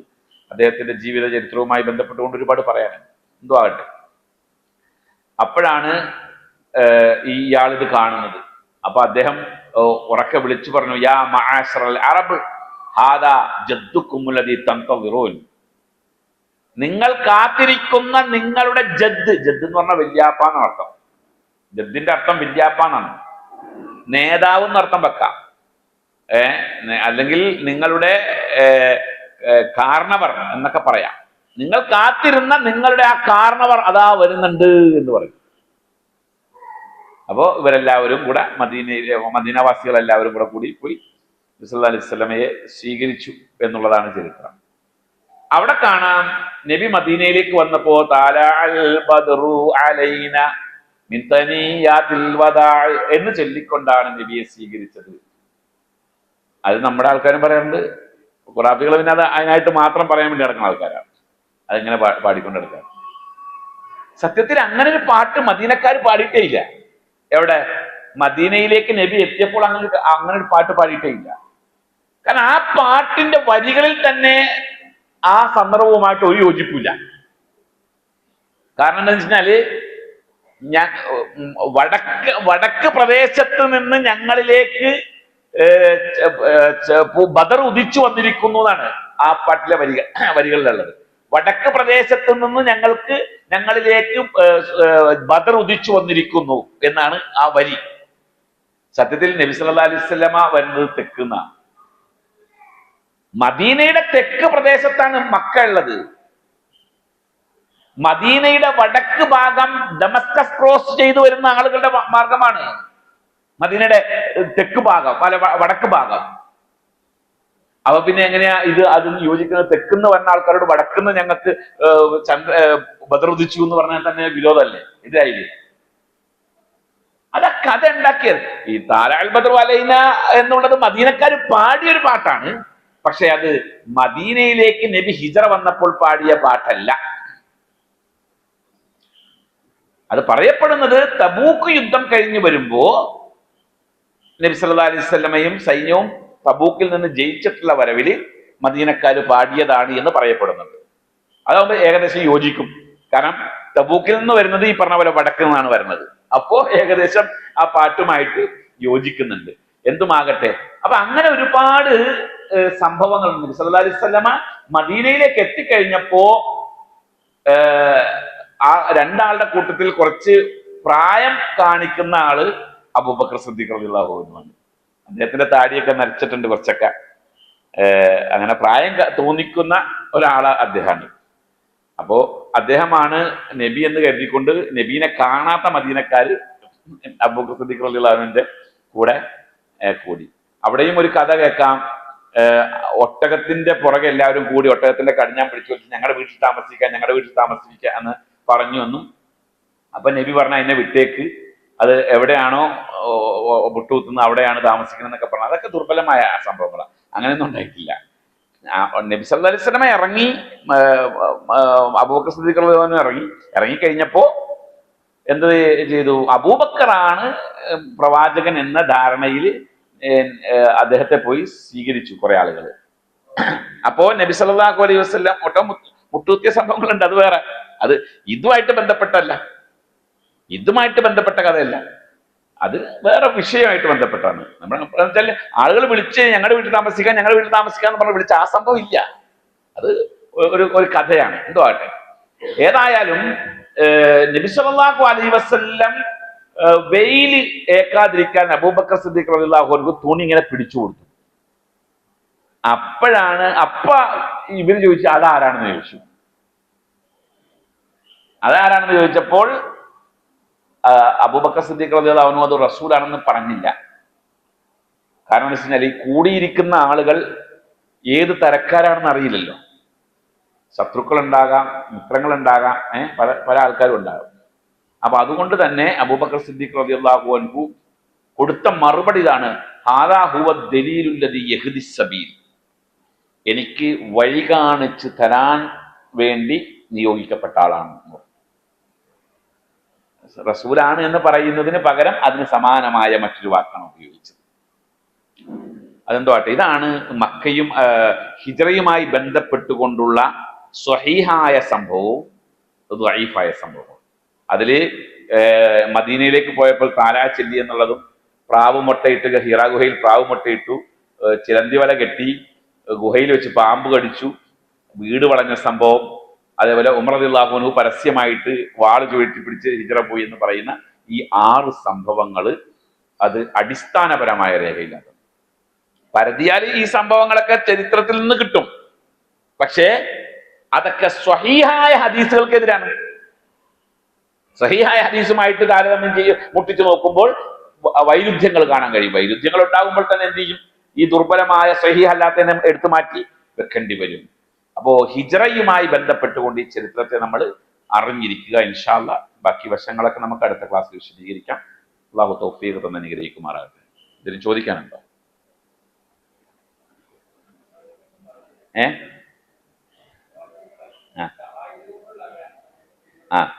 അതെ, ഇല്ല. മുഹാജിർ ഹിജ്റ പോയ ആളുകൾക്ക് സഹായം ചെയ്തു കൊടുത്തു. അൻസാർ എന്ന പദത്തിന് അർത്ഥം തന്നെ അതാണ്, സഹായിച്ച ആളുകൾ എന്നുള്ളതാണ്.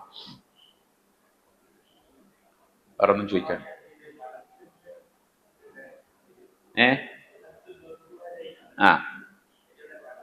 ബദ്റു അലൈന മിൻ സനിയാത്തുൽ വദാ, സനിയാത്തുൽ വദാഇൽ നിന്നാണ്. സനിയാത്തുൽ വദാ വടക്കൻ പ്രദേശത്തിൽ നിന്ന് നല്ലതാണ് അതിന്റെ അർത്ഥം.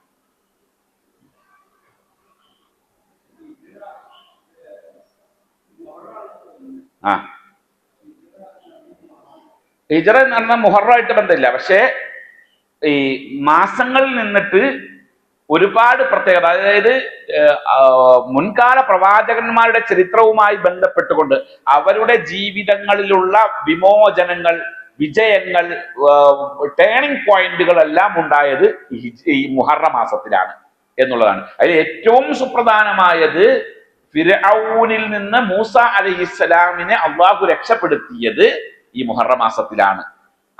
അത് ആണ് ഏറ്റവും വലിയ വിമോചനം. അതിനെ ബേസ് ചെയ്തിട്ടാണ് മുഹറം മാസത്തെ എടുത്തിട്ടുള്ളതെന്ന് മനസ്സിലാക്കണം. വേറൊന്നും ചോദിക്കാനില്ലെങ്കിൽ നമുക്ക് ക്ലാസ് അവസാനിപ്പിക്കാം. അടുത്ത ആഴ്ച ക്ലാസ് ഉണ്ടാവില്ല. അടുത്ത ആഴ്ച മുഹറം 10 നോമ്പ് പിടിച്ചിട്ട് ഇനി നോമ്പ് തുറന്നിട്ട് ഇനി ആരും ഉണ്ടാവില്ല. അപ്പൊ നമുക്ക് അടുത്ത ആഴ്ച ക്ലാസ് ഉണ്ടാവില്ല. ഇൻഷാ അല്ലാഹ് പിന്നത്തെ ആഴ്ചയായിരിക്കും ക്ലാസ് ഉണ്ടായിരിക്കുക. ഇനി എന്തെങ്കിലും പറയാനുണ്ടോ? അല്ലാഹു തൗഫീഖ് തന്ന് അനുഗ്രഹിക്കുമാറാകട്ടെ. റബ്ബനാ ആതിനാ ഫിദ് ദുനിയ ഹസനത്തൻ വഫിൽ ആഖിറതി ഹസനത്തൻ വഖിനാ അദാബന്നാർ. സുബ്ഹാനല്ലാഹി വബിഹംദിഹി സുബ്ഹാനകല്ലാഹുമ്മ വബിഹംദിക അശ്ഹദു അൻ ലാ ഇലാഹ ഇല്ലാ അൻത അസ്തഗ്ഫിറുക വഅതൂബു ഇലൈക്. അസ്സലാമു അലൈക്കും വറഹ്മത്തുള്ളാഹി.